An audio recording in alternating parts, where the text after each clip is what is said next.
Religious pluralism is an attitude or policy regarding the diversity of religious belief systems coexisting in society. It can indicate one or more of the following, as the name of the worldview according to which one's religion is not the sole and exclusive source of truth, and thus the acknowledgement that at least some truths and true values exist in other religions. As acceptance of the concept that two or more religions with mutually exclusive truth claims are equally valid. This may be considered a form of either toleration or moral relativism.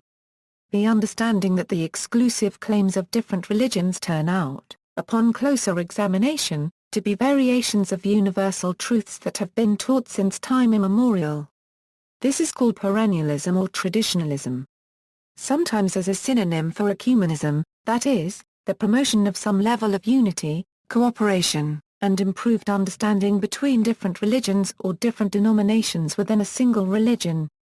As a term for the condition of harmonious coexistence between adherents of different religions or religious denominations.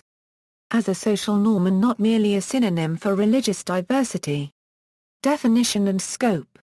Religious pluralism, to paraphrase the title of a recent academic work, goes beyond mere toleration. Chris Bennick, in Beyond Toleration, The Religious Origins of American Pluralism, explains the difference between religious tolerance and religious pluralism by pointing to the situation in the late 18th century United States. By the 1730s, in most colonies religious minorities had obtained what contemporaries called religious toleration. The policy of toleration relieved religious minorities of some physical punishments and some financial burdens, but it did not make them free from the indignities of prejudice and exclusion. Nor did it make them equal. Those tolerated could still be barred from civil offices, military positions, and university posts. In short, religious toleration is only the absence of religious persecution, and does not necessarily preclude religious discrimination. However, in the following decades something extraordinary happened in the 13 colonies, at least if one views the events from a late 18th century perspective. Gradually the colonial governments expanded the policy of religious toleration, but then, between the 1760s and the 1780s, they replaced it with something that is usually called religious liberty. Mark Silker, in defining religious pluralism in America, a regional analysis, states that religious pluralism enables a country made up of people of different faiths to exist without sectarian warfare or the persecution of religious minorities. Understood differently in different times and places, it is a cultural construct that embodies some shared conception of how a country's various religious communities relate to each other and to the larger nation whole. Religious pluralism can be defined as respecting the otherness of others. Freedom of religion encompasses all religions acting within the law in a particular region. Exclusivist religions teach that theirs is the only way to salvation and to religious truth, and some of them would even argue that it is necessary to suppress the falsehoods taught by other religions. Some Protestant sects argue fiercely against Roman Catholicism, and fundamentalist Christians of all kinds teach that religious practices like those of paganism and witchcraft are pernicious. This was a common historical attitude prior to the Enlightenment, and has appeared as governmental policy into the present day under systems like Afghanistan's Taliban regime, which destroyed the ancient Buddhas of Bamyan. Giving one religion or denomination special rights that are denied to others can weaken religious pluralism. This situation was observed in Europe through the Lateran Treaty and Church of England. In modern era, many Islamic countries have laws that criminalize the act of leaving Islam to someone born in Muslim family, forbid entry to non-Muslims into mosques, and forbid construction of church, synagogue or temples inside their countries. Relativism, the belief that all religions are equal in their value and that none of the religions give access to absolute truth, is an extreme form of inclusivism. Likewise, syncretism, the attempt to take over creeds of practices from other religions or even to blend practices or creeds from different religions into one new faith is an extreme form of interreligious dialogue. Syncretism must not be confused with ecumenism, the attempt to bring closer and eventually reunite different denominations of one religion that have a common origin but were separated by a schism. History. Cultural and religious pluralism has a long history and development that reaches from antiquity to contemporary trends in postmodernity. Feuerbach and Ernst Troeltsch concluded that Asian religious traditions, in particular Hinduism and Buddhism, were earliest proponents of religious pluralism and granting of freedom to the individual to choose the faith and develop a personal religious construct within it. Jainism, another ancient Indian religion, as well as Taoism, have also always been inclusively flexible and have long favored religious pluralism for those who disagree with their religious viewpoints. The Age of Enlightenment in Europe triggered a sweeping transformation about religion, segregation of state and religion, with rising acceptance of religious pluralism. These pluralist trends in Western thought, particularly since the 18th century, brought mainstream Christianity and Judaism closer to the Asian traditions of philosophical pluralism, states Chadmeister. Bahá'í Faith. Baha'u'llah, founder of Bahá'í Faith, a religion that developed in Persia, though not a sect of Islam, urged the elimination of religious intolerance. He taught that God is one, and has manifested himself to humanity through several historic messengers. Baha'u'llah taught that Baha'is must associate with peoples of all religions, showing the love of God in relations with them, whether this is reciprocated or not.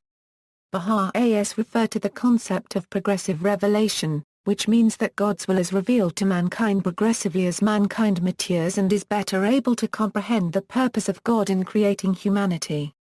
In this view, God's word is revealed through a series of messengers, Abraham, Krishna, Moses, Buddha, Jesus, Muhammad, and Baha'u'llah among them. In the Kitab Biaqan, Baha'u'llah explains that messengers of God have a twofold station, one of divinity and one of an individual.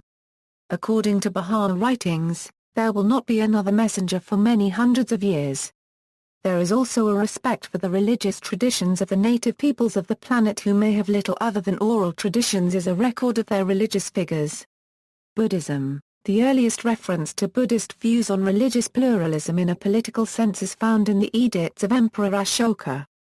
All religions should reside everywhere, for all of them desire self-control and purity of heart. Rock Edict NB 7. Contact is good. One should listen to and respect the doctrines professed by others. Beloved of the gods, King Piradasi, desires that all should be well learned in the good doctrines of other religions. Rock Edict NB 12. When asked, Donya Euro unregistered trademark T all religions teach the same thing. Is it possible to unify them? The Dalai Lama said. People from different traditions should keep their own, rather than change. However, some Tibetan may prefer Islam, so he can follow it. Some Spanish prefer Buddhism. So follow it. But think about it carefully. Donya Euro unregistered trademark T do it for fashion. Some people start Christian, follow Islam, then Buddhism, then nothing. In the United States one have seen people who embrace Buddhism and change their clothes. Like the New Age. They take something Hindu, something Buddhist, something Euro that is not healthy. For individual practitioners, having one truth, one religion, is very important. Several truths, several religions, is contradictory. I am Buddhist. Therefore, Buddhism is the only truth for me, the only religion. To my Christian friend, Christianity is the only truth, the only religion. To my Muslim friend, Islam is the only truth, the only religion. In the meantime, I respect and admire my Christian friend and my Muslim friend. If by unifying you mean mixing, that is impossible. Useless. Classical Greek and Roman paganism. Ancient Greeks employed interpretatiogika whereby the gods of other religions were equated with those of their own pantheon. The Romans easily accomplished this task by subsuming the entire set of gods from other faiths into their own religion. This was done on rare occasion by adding a new god to their own pantheon. On most occasions they identified another religion's gods with their own. Because divinity was the basis for the mandate of the state, atheism was considered a capital crime in both ancient Greece and Rome. This was further solidified as the status quo following the installation of the Roman imperial cult of deification of sitting emperors, and Roman pluralism was not officially extended to Christianity until the Edict of Milan in 313 CE. Christianity. Some Christians have argued that religious pluralism is an invalid or self-contradictory concept. Maximal forms of religious pluralism claim that all religions are equally true, or that one religion can be true for some and another for others. Some Christians hold this idea to be logically impossible from the principle of contradiction. Other Christians have held that there can be truth value and salvific value in other faith traditions. John Macquarie, described in the Handbook of Anglican Theologians as unquestionably Anglicanism's most distinguished systematic theologian in the second half of the 20th century, wrote that there should be an end to proselytizing but that equally there should be no syncretism of the kind typified by the Bahá'í movement. In discussing 9 founders of major faith traditions, which he called mediators between the human and the divine, Macquarie wrote that, "I do not deny for a moment that the truth of God has reached others through other channels, indeed, I hope and pray that it has. So while I have a special attachment to one mediator, I have respect for them all." The Church of Jesus Christ of Latter-day Saints also teaches a form of religious pluralism, that there is at least some truth in almost all religions and philosophies. Classical Christian views before the Great Schism, mainstream Christianity confessed one Holy Catholic and Apostolic Church, in the words of the Nicene Creed. Roman Catholics, Orthodox Christians, Episcopalians and most Protestant Christian denominations still maintained this belief. Church unity was something very visible and tangible, and schism was just as serious an offense as heresy. Following the Great Schism, Roman Catholicism sees and recognizes the Orthodox sacraments as valid. Eastern Orthodoxy does not have the concept of validity, when applied to sacraments, but it considers the form of Roman Catholic sacraments to be acceptable, if still devoid of actual spiritual content. Both generally regard each other as heterodox and schismatic, while continuing to recognize each other as Christian. Modern Christian views Some Protestants hold that only believers who believe in certain fundamental doctrines know the true pathway to salvation.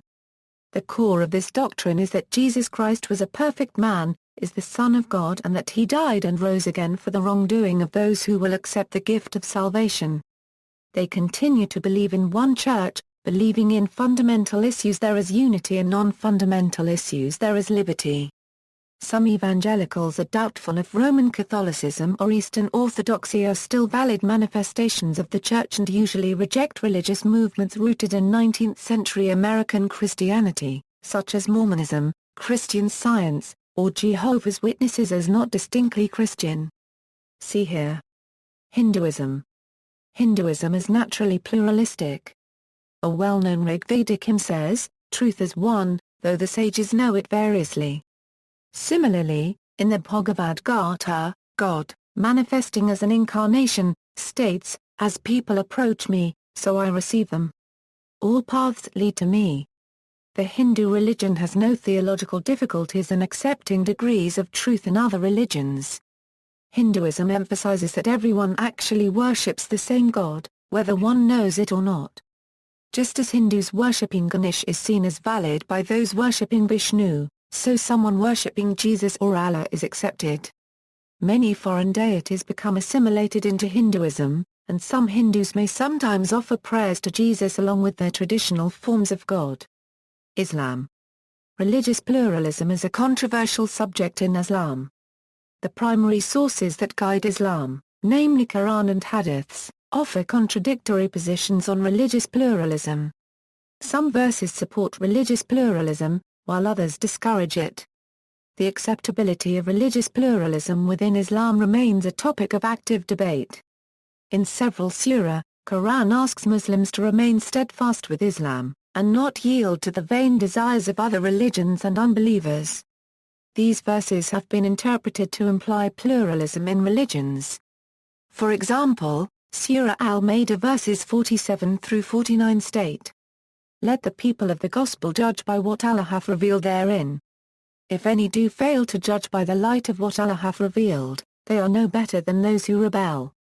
To thee we sent the scripture in truth, confirming the scripture that came before it, and guarding it in safety, so judge between them by what Allah hath revealed, and follow not their vain desires, diverging from the truth that hath come to thee." to each among you have we prescribed a law and an open way. If Allah had so willed, he would have made you a single people, but his plan is to test you in what he hath given you, so strive as in a race in all virtues. The goal of you all is to Allah. It is he that will show you the truth of the matters in which ye dispute. And this, judge thou between them by what Allah hath revealed, and follow not their vain desires, but beware of them lest they beguile thee from any of that which Allah hath sent down to thee. And if they turn away, be assured that for some of their crime it is Allah's purpose to punish them. And truly most men are rebellious. Surah Al-Ankabut verse 45-47 state. Recite what is sent of the book by inspiration to thee, and establish regular prayer, for prayer restrains from shameful and unjust deeds.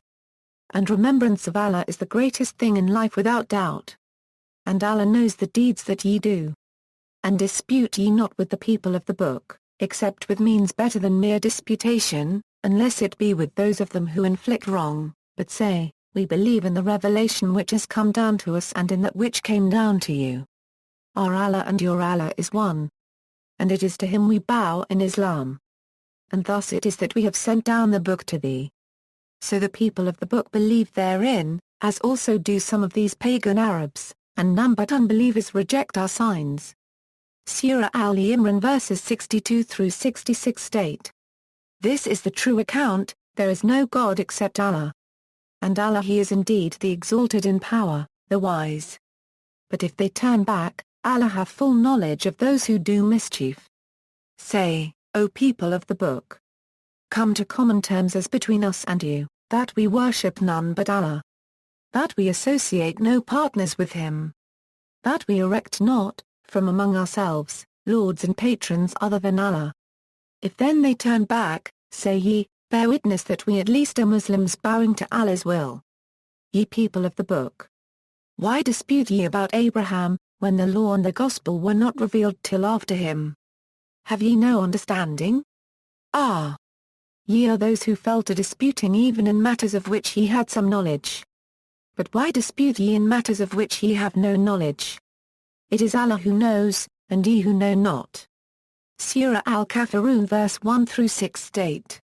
Say, O ye that reject faith, I worship not that which ye worship, nor will ye worship that which I worship. And I will not worship that which ye have been wont to worship, nor will ye worship that which I worship. To you be your way, and to me mine. Several verses of the Quran have been misinterpreted to imply that Islam rejects religious pluralism. For example, Surah Al-Tawbah verse 1-5 seems to command the Muslim to slay the pagans. Of immunity from Allah and his messenger, to those of the pagans with whom ye have contracted mutual alliances, go ye, then, for 4 months, backwards and forwards throughout the land, but know ye that ye cannot frustrate Allah but that Allah will cover with shame those who reject him.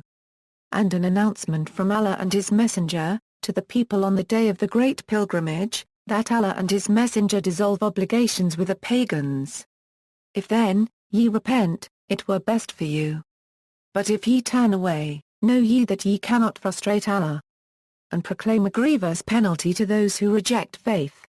But when the forbidden months are past, then fight and slay the pagans wherever ye find them, seize them, beleaguer them, and lie in wait for them in every stratagem of war. But if they repent, and establish regular prayers and practice regular charity, then open the way for them, for Allah is oft forgiving, most merciful. However, this verse has been explained. This verse was revealed towards the end of the revelation period and relates to a limited context. Hostilities were frozen for a 3-month period during which the Arabs pledged not to wage war. Prophet Muhammad was inspired to use this period to encourage the combatants to join the Muslim ranks or, if they chose, to leave the area that was under Muslims' rule. However, if they were to resume hostilities, then the Muslims would fight back until victorious.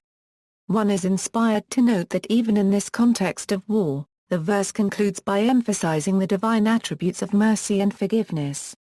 To minimize hostilities, the Quran ordered Muslims to grant asylum to anyone, even an enemy, who sought refuge. Asylum would be granted according to the customs of chivalry. the person would be told the message of the Quran but not coerced into accepting that message. Thereafter, he or she would be escorted to safety regardless of his or her religion. Template, Cite Without, Jihad vs. Terrorism. U.S. Multimedia Vera International, 2002, pages 52-53. Bernard Lewis presents some of his conclusions about Islamic culture, Sharia law, jihad, and the modern-day phenomenon of terrorism in his text, Islam, the Religion and the People. He writes of jihad as a distinct religious obligation, but suggests that it is a pity that people engaging in terrorist activities are not more aware of their own religion. Muslim fighters are commanded not to kill women, children, or the aged unless they attack first. Not to torture or otherwise ill-treat prisoners. To give fair warning of the opening of hostilities or their resumption after a truce. And to honor agreements. At no time did the classical jurists offer any approval or legitimacy to what we nowadays call terrorism. Nor indeed is there any evidence of the use of terrorism as it is practiced nowadays. In Surah Al-Tawbah, verse 29 demands Muslims to fight all those who do not believe in Islam, including Christians and Jews, until they pay the jizya, a tax, with willing submission. Fight those who believe not in Allah nor the last day, nor hold that forbidden which hath been forbidden by Allah and his messenger, nor acknowledge the religion of truth, even if they are of the people of the book, until they pay the jizya with willing submission, and feel themselves subdued. Some people have falsely concluded from verse 929, that Muslims are commanded to attack all non-Muslims until they pay money. In fact, such an interpretation is completely false and contradicts authentic Islamic teachings. Commenting on this verse, Sheikh Jalil Al-Rab writes, these ayats stress the necessity of fighting against the people of the scripture, but under what conditions? We previously established the fact that the Islamic State is not permitted to attack non-Muslims who are not hostile to Islam, who do not oppress Muslims, or try to convert Muslims by force from their religion, or expel them from their lands, or wage war against them, or prepare for attacks against them. If any of these offenses occurs, however, Muslims are permitted to defend themselves and protect their religion.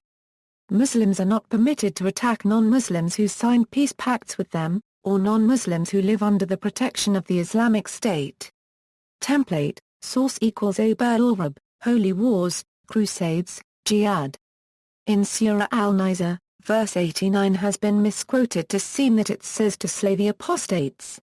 In actuality, it only commands Muslims to fight those who practice oppression or persecution, or attack the Muslims. Why should ye be divided into two parties about the hypocrites? Allah hath upset them for their deeds. Would ye guide those whom Allah hath thrown out of the way? For those whom Allah hath thrown out of the way, never shalt thou find the way.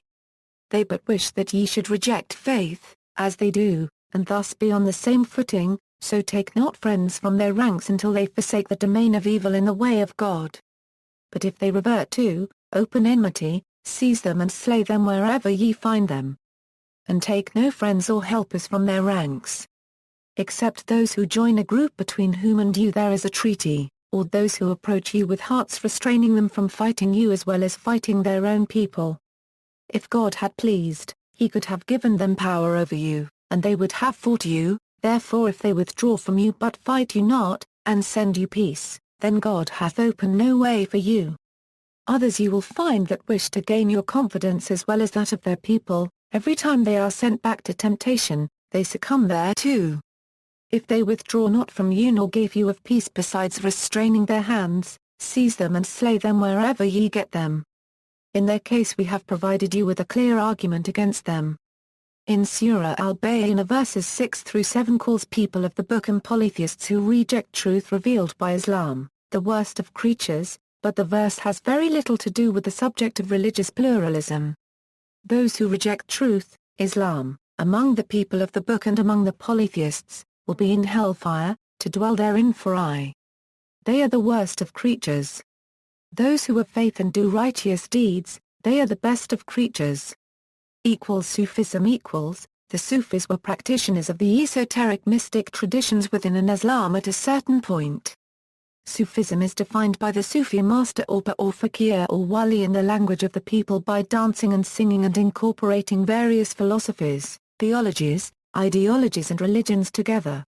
Famous Sufi masters are Rumi, Shadili, Sheikh Farid, Buli Shah, Shah Hussain, Shams Tabrizi, Waris Shah, Ghazali, Mian Mir, Attar of Nishapur, Amir Khusro, Salam Chishti. See many more famous Sufis at the list of Sufis. The Sufis were considered by many to have divine revelations with messages of peace, tolerance, equality, pluralism, love for all and hate for no one, humanitarians, philosophers, psychologists and much more.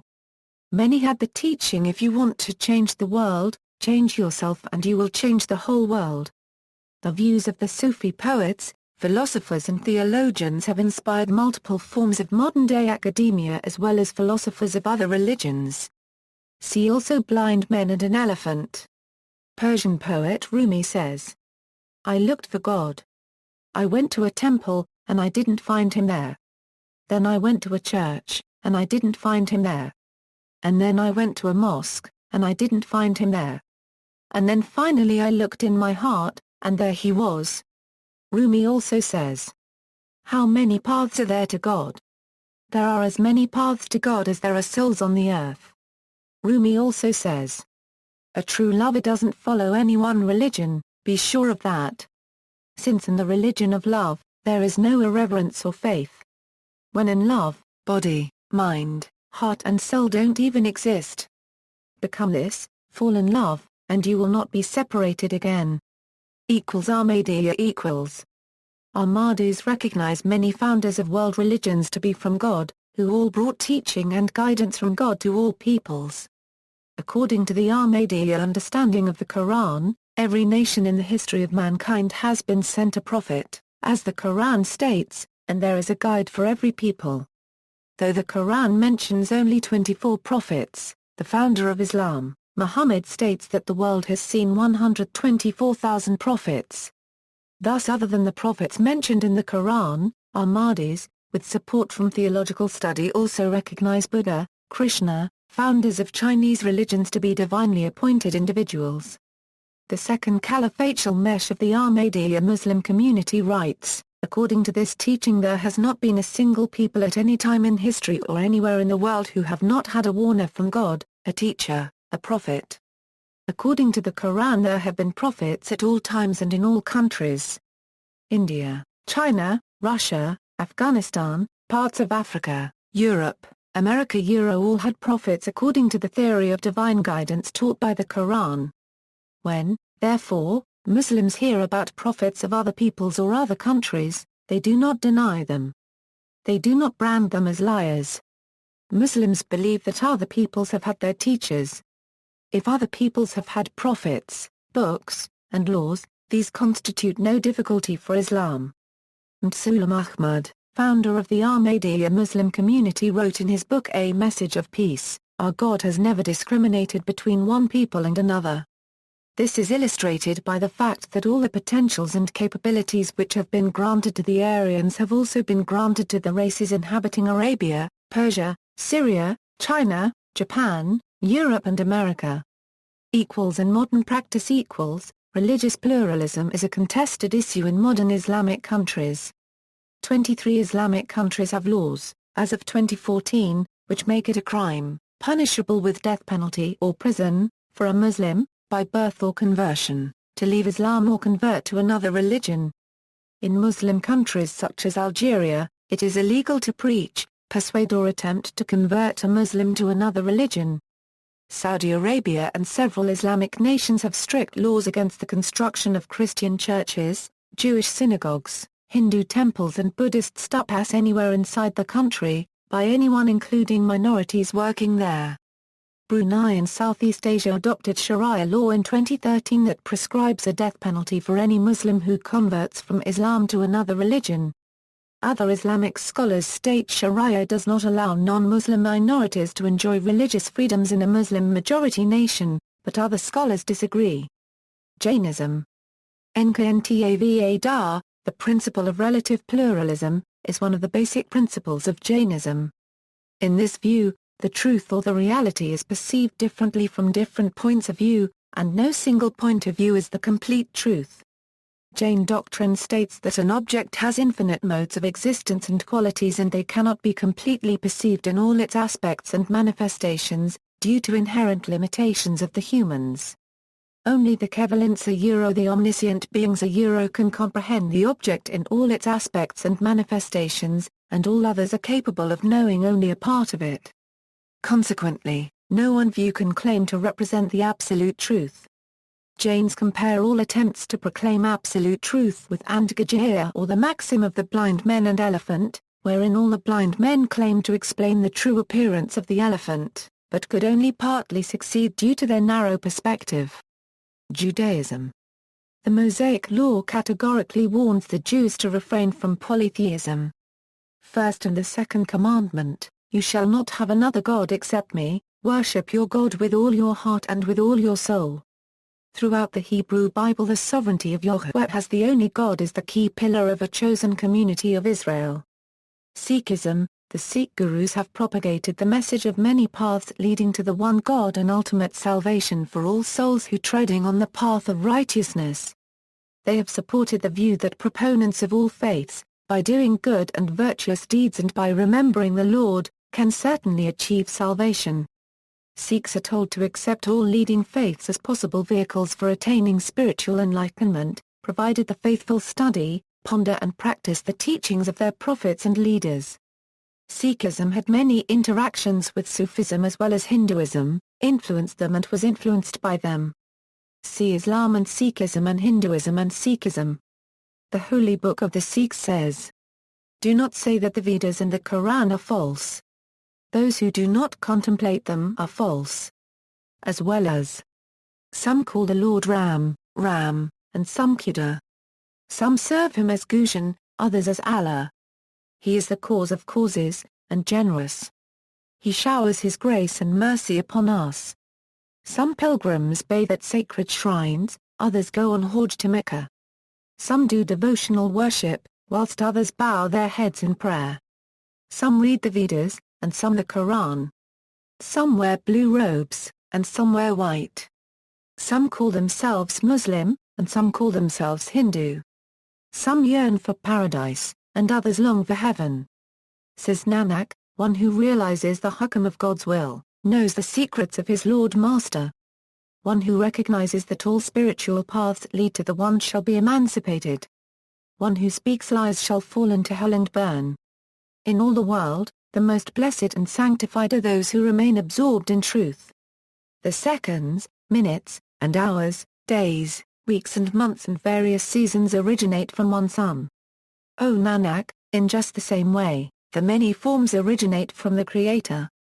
The Guru Granth Sahib also says that Bhagat Namdev and Bhagat Kabir, who were both believed to be Hindus, both attained salvation though they were born before Sikhism took root and were clearly not Sikhs. This highlights and reinforces the Guru's saying that peoples of other faiths can join with God is true, and also at the same time signified that Sikhism is not the exclusive path for liberation. Additionally, the Guru Granth Sahib says, "First, Allah created the light. Then, by his creative power, he made all mortal beings. From the one light, the entire universe welled up. So who is good, and who is bad? 1. Again, the Guru Granth Sahib Ji provides this verse. Namdev the printer, and Kabir the weaver, obtained salvation through the perfect Guru. Those who know God and recognize his Shabad lose their ego and class consciousness." Most of the 15 Sikh Bhagats who are mentioned in their holy book were non-Sikhs and belonged to Hindu and Muslim faiths, which were the most prevalent religions of this region. The pluralistic dialogue of Sikhism began with the founder of Sikhism, Guru Nanak, after becoming enlightened, saying the words "Na koi Hindu na koi Musalman," there is no Hindu, there is no Muslim. He recognized that religious labels held no value, and it is the deeds of human that will be judged in the hereafter. What we call ourselves religiously holds no value.